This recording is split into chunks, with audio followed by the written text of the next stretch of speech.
Welcome to Guangzhou, where a historic Worlds run has brought two European, a North American, and an LPL team fighting to claim the Summoners Cup for their home region. Bet you didn't think I'd be saying that coming into a semifinal, but today the Kingslayers face off as Invictus Gaming and G2 clash in the first semifinal bout. I'm James Dash Patterson, joined by Indiana Frosker in black, Martin DeFisciolunga, and Joshua Jat Leesman. We are officially in uncharted territory here. How are you guys handling all this? You've had a few days to kind of make sense of it. I feel like I've been here before. I've cast a lot of LCS playoffs, so I'm used to a lot of, EWOLCS teams and semifinals. Yeah. This is We have had it's also happened at Worlds there. before. 2015. LCS. What happened then? See, I thought this was like the setup Korean of a teams bad were there. joke. 3 teams walk into. Right, yeah, exactly. It is that kind of a setup. Well, Worlds so far has been an absolutely wild ride, piloted not only by this desk, but by the multitude of desks, bringing the biggest esports event of the year to fans all across the globe. Here you have some of their beautiful faces now on your screen. I love to see it. I love to know that people in every time zone are tuning in to watch these teams go at it today. Now, if the group stage left you hungry for more upsets, then quarterfinal weekend was a buffet of shocking results, where on one side of the bracket, Cloud9 knocked Korea out, while Fnatic took a 3-1 victory over EDG to give us the dream Western semifinal. But turning to the other side of the bracket, we had 2 tournament favorites slain by underdogs, with G2 taking down RNG and Invictus overcoming KT Rolster. And here's the thing, you can be Giant Slayers if you have the right sword, and G2 found the right sword. They played their style, they went for the 1-3-1. I don't know where they found it. I know it's Stone. They pulled it out of a wet lake because it was a little bit shaky back in play-ins, but they just continue to ramp harder and harder. Yeah, and I love the fact that in the last game, the final one, they decided to not play around soul laners early, but go to Uzi's lane with Jankos, take him down quickly with the wards on the lantern, happened multiple times, and Jan and Madid got out of that lane looking really good. And then, of course, Perkz took over. Battle wards, baby. The wards were amazing. We said That's how you kill the players. Yeah. Korea doesn't know how to use these wards. I thought Perkz was the highlight, especially in games 4 and 5, even if it's been Wunder, who I feel like carried them to that point. Just impressive performances by every individual on G2 at different stages of the tournament. Now that's for G2. Of course, Invictus Gaming also had an intense 5-game series to take down KT Rolster from Korea. And it was the magic moment for IG. They could never quite get it together just like G2, but they finally did it, taking down a best-of-5, going to the 5th game and stepping up where previously they had taken a step back. Yeah, and this was a series where they were 2 Nexus auto attacks away from a 3-0 against KT Rolster. They jumped out of the gates in that series, but then when it turned back against them, it maybe felt like another one of the great Invictus Gaming chokes, but it wasn't. They came in strong in Game 5 with a late game composition of all things where people said they would never succeed. It was really an amazing series. Yeah, and they were just as shocked that they had done it. You know, you listen to interviews and Rookie's like, no one expected us to win. We didn't expect ourselves to win. And now they're almost just as surprised as G2 to find themselves birthing a semifinal. I mean, the whole world was shocked coming out of that quarterfinal weekend, which is why I want to now have the discussion around, well, with every year, fans hold out hope for their teams to kind of make that run. And we saw the possibility of it last year with, say, Misfits, or 2015. We're looking at the 2 European squads that got knocked out at that point. But I want to talk about, why is it happening this year? How is it that this World Championships, those dreams and hopes are being realized? I think, first of all, being proactive is now actually favored compared to being reactive. And typically, the best Korean teams were great at being very reactive. They could read what kind of moves you were making and then punish you for it. But now when it's proactivity and it's very, very strong snowball champions that get solo kills, you see numbers that are completely different. Like on your screen, 92% solo kills different here. 92 solo kills in 2017. Jat, 2018. 177. Almost double the amount. And we're not even done yet. We're not even done yet. Like, it's actually insane. We also then get, less tanks, and there's just a lot of reasons for proactivity and damage dealers being better, and that has really hurt certain teams. Yeah, and the thing is in a compressed schedule, you only have a limited amount of time to figure it out. Everyone is playing to that same adaptability. North America, Korea, China, we're all racing towards that meta, but you hear things like Cloud9 who look at Vitality's playstyle and they say, they can do it. Let's throw it all out. Let's stop pretending to be Korea. Let's just play our style. And in the compressed schedule, it's like you get finite number of chances to get it, and these 4 teams got it faster than anyone else. Yeah, and I agree with all these things that have happened. Korea playing their game is actually to try to play slow and controlled, especially if proactive play is favored. That's going to hurt them. But cast your mind back to last year. Misfits was a team fight away from knocking out SKT in the quarterfinals. C9 was a team fight away from knocking Team WE out of the quarterfinals. And even when we moved on, like RNG SKT was another 5-game series.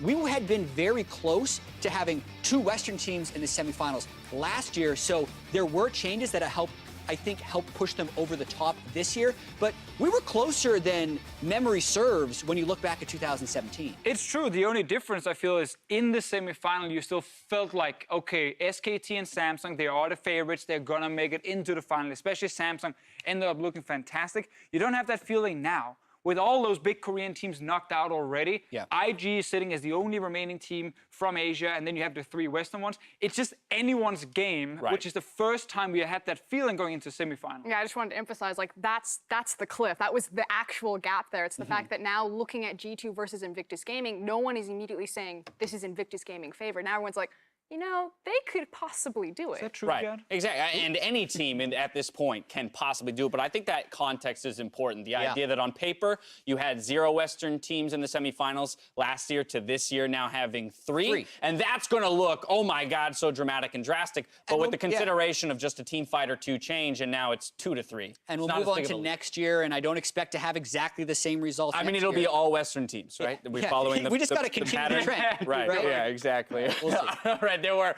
a lot of casualties over the last 3 weeks of Worlds, not least of which was Deficio and Jat's top 20.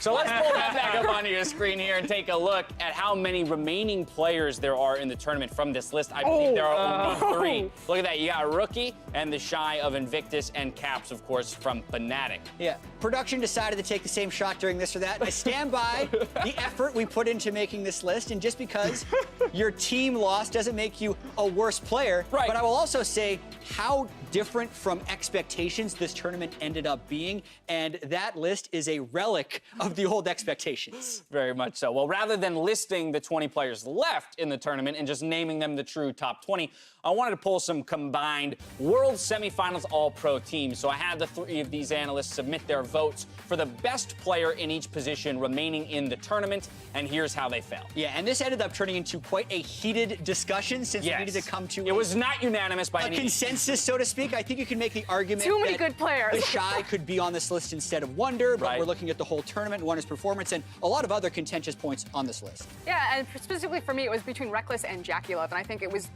between this debate of high highs and very low lows versus consistency, the fact that Reckless has been consistent across the whole tournament. Yeah, and I think when you also look at the strength of solo lanes in this tournament, I think they're the 2 most important lanes. And sometimes, actually, AD carry support and jungle hold less of an influence over the game than the mid and top lane positions. So I don't necessarily think that because Fnatic has 2 people on this list that they're for sure the favorites in the tournament. I think it speaks to the fact that it's still anyone's tournament. But it does create this really interesting discussion where I think a lot of people are starting to favor Fnatic. And so when you look at, you know, kind of the team pieces that put them together, their bot lane for one, as well as the fact that they do have solo laners that on a good day, you know, Caps can pop off. Yeah. That's why Fnatic are starting to lean towards being the favorite for the tournament. And Broxo was right up there in the discussion Absolutely. against Svenskeren, Yes. which even aids that point. But the one position in which you guys were unanimous was the mid lane in Rookie. So I want to talk about this guy because there was some contention elsewhere, not here. I mean, best mid laner in the world, probably best tournament we've ever seen this guy play as well. I don't understand how he's able to be up 20 CS in every single lane he plays while roaming bot lane and top lane, getting kills for his team, returning, and for some reason he's able to once again get more CS. And I think the fact he can do this on so many different champions is actually insane. Yeah, that's the key thing for me. It's the fact that it's like Lissandra and Galio, some of his bigger played champion pools. When you see a lot of other guys stepping up on the likes of the LeBlancs, the Syndras, even a Yasuo performance coming out occasionally, it's Rookie who's being flashy on more of these utility-driven. Where's my Jace? I have a Give me feeling the it's going to come style out picks, today. baby. You think it's coming? I think it's Give me coming the style picks. We will look into his matchup against Perkz a little bit more as we close in on the series. But turning our attention to that first semifinal match, we're going to send it over to Captain Flowers, Papa Smithy, and Azael to give us an idea of what they're going to focus on in Game 1, just 20 minutes away. Thank you, Dash. In your semifinal All-Pro team, you highlighted the 2 lanes that we think could dramatically swing this matchup one way or the other. The solos are going to have a big role to play here, especially considering we've seen G2 really like those 1-3-1s. Yeah, and I mean, everyone on the desk agreeing Rookie is the best mid laner in the world, and a lot of people talking about Shy being the best top laner left in the tournament. Certainly some debate there, but that is one of the things that is so interesting because G2 depends so heavily on the 1-3-1. You need to get those solo lane advantages, and one of the ways they were really able to do that against RNG was through the draft, through this utilization of flex picks, early picking the Aatrox, and having the flexibility to then fake that it was going top. They get Poppy, which did so well into it in the previous game. They flex the Ryze up top, they slam that. Then in the final game, RNG didn't have the confidence to pick Poppy into Aatrox, even though it eventually ended up going top. And that crazy takeaway message was that the champion pool overlap not existing between Letme and Xiaohu compared to the fact that you look specifically at G2. My biggest takeaway, if I'm trying to prepare for them, is that when you look at Wunder's champion pool, the only unique pick he has that has not been played by Perkz since the group stage started is the Camille that doesn't really fit the mid lane. Every other pick is overlapping. So now even side selection, I'm sure, would have been poured over. Because previously you said if G2's on blue side, then it's much harder to ban away things. If you're a red side team, you feel worse about banning away, say, the pocket pick like the Heimerdinger. It's such a lose-lose scenario. And if you cannot keep up, in theory, you think, okay, the Shy, he should be able to play all these champions. They haven't shown it, so whether they can actually pull off the same level of flex is going to be critical in IG winning this best of 5. Well, we are excited and can't wait to see how these teams face off. But until that kickoff happens, back to you, Dash. Thank you very much, gentlemen. They were already spotlighting the solo lanes, the matchups there, both in the top, the mid, talking about crossover and champion pool, talking about the importance of side selection. And so very quickly, 15 minutes into this show, I'm grasping the idea that most of our time will be spent around those 2 lanes, the picks, the matchups, and maybe how the junglers affect those. This is probably going to be the most important draft phase, I think, for any of the best of 5s. At least when I was doing this, I know we were doing a couple practice drafts over the course of our preparation. And for me, it's about ready check on Nocturne. Can Invictus Gaming actually play Nocturne? And then skill check on Aatrox. Is the Victor ban that you can now take blind mean that Aatrox completely falls away from this meta? All right, we talk about the compressed schedule, but this is finally the time where teams have had a substantial amount of time to adapt, practice, change their strategies coming in. So I'm just excited to see what that first game brings for us. We're taking a quick break. When we return, we take a deeper look, at how champion pools could affect today's clash and spotlight the mid lane matchup between Rookie and Perkz. All that and more after this. Welcome back to World's Countdown as we narrow in on the first game just 10 minutes away from the player introductions. Now, looking at pre-tournament expectations, there's no sugarcoating it. G2 had the worst year in the org's history before this historic Worlds run. Yeah, because when 2017 ended, they said goodbye to 4 players on that lineup that won EULCS so many times in a row. Sven Mithi went to North America, Trick Expect went back to Korea. So it was a complete rebuild around just Perkz. And when we saw the new lineup as EU casters, we were like, this is not going to be the same success. These guys are not going to dominate in Europe like the old lineup. We just never expected this to happen, them to actually peak now. Yeah, and even when they had the spring final appearance, you're thinking, wow, that's an overperformance. But they lost in the spring final. They lost in quarterfinals in the summer split. 3-0. But whenever this team needed just one more win, like truly needed it, they got it. Right. All the way from the regional qualifier when they were down 2 losses. And all the way to Fongru Buffalo. Yeah, Fongru Buffalo. They called Mark Ruffalo. They got the help. They beat the Flash Wolves, and suddenly G2 is still alive. And then games 4 and 5 of that RNG series was peak performance G2. Yeah, and the Kings of Europe, or former Kings of Europe, decided to reclaim their crown, and they took down the Monarchs of the LPL, and they said, the best team fighting team in the world, we're going to play split push, we're going to play 1-3-1, and they beat them at their own game. It's very true. It's actually just insanely impressive how whenever we question a player on this team or a pick on this team, they show up in the next game. They can actually change that. They can actually play this champion, or this player can step up and do something for his team. And I think we saw with G2 over the 5 games that they can take a couple of punches in the face and they don't just tilt. They don't just fall apart. They actually adapt for the next one. And they so heavily commit to their play style.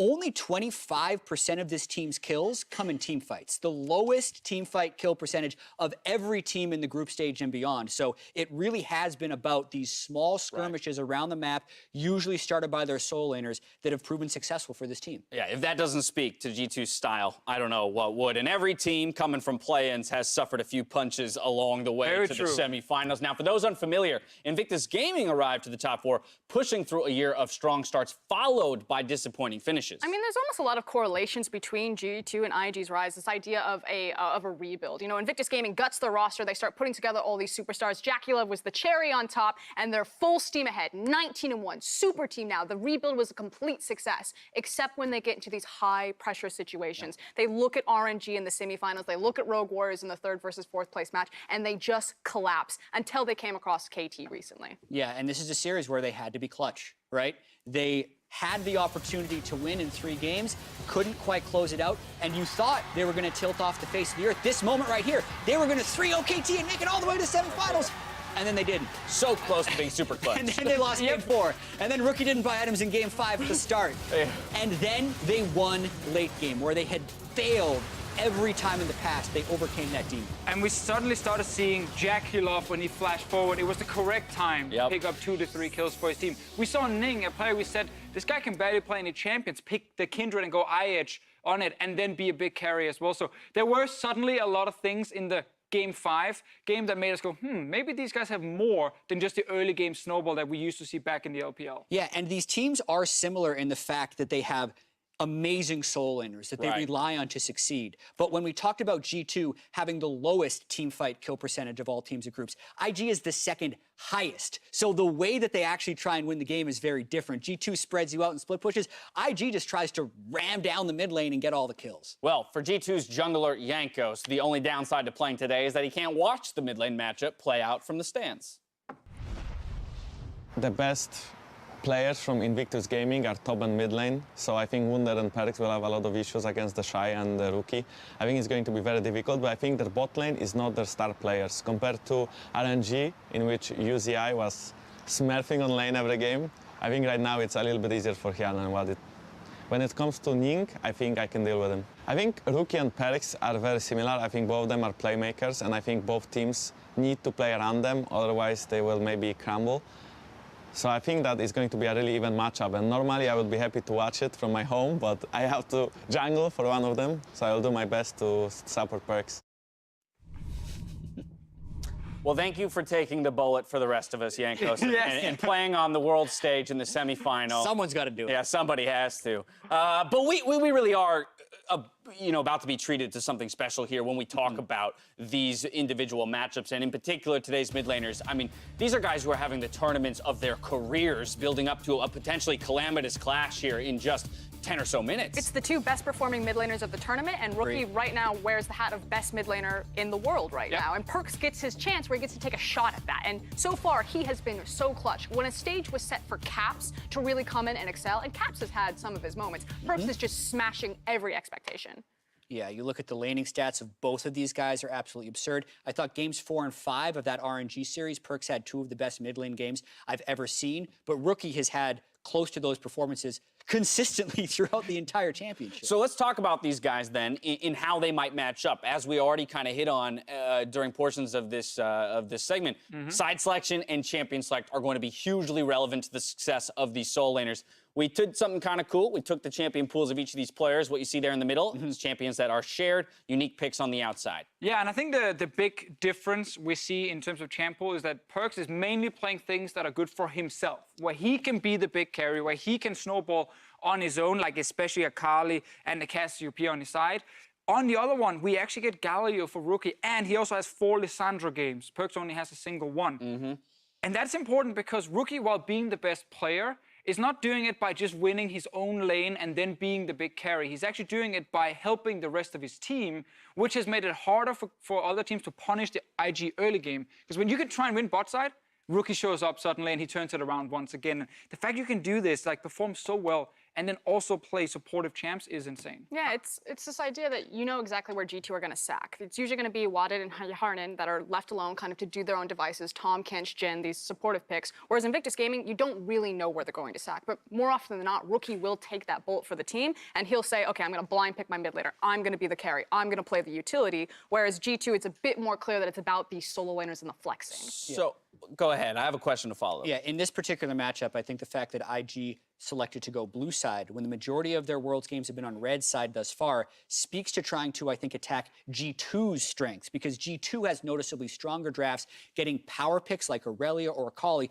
and then flexing them between solo lanes. So even though that champ pool graphic had Akali just on perks, Rookie can play it. He just hasn't yet. Okay, how do you expect a player like Perkz to interact with a player like Rookie if we talk about Rookie finding CS advantages but then going elsewhere, essentially in some cases being non-interactive, but Perkz needs to generate his own advantage? So how does that happen, or how do these two players come up against each other?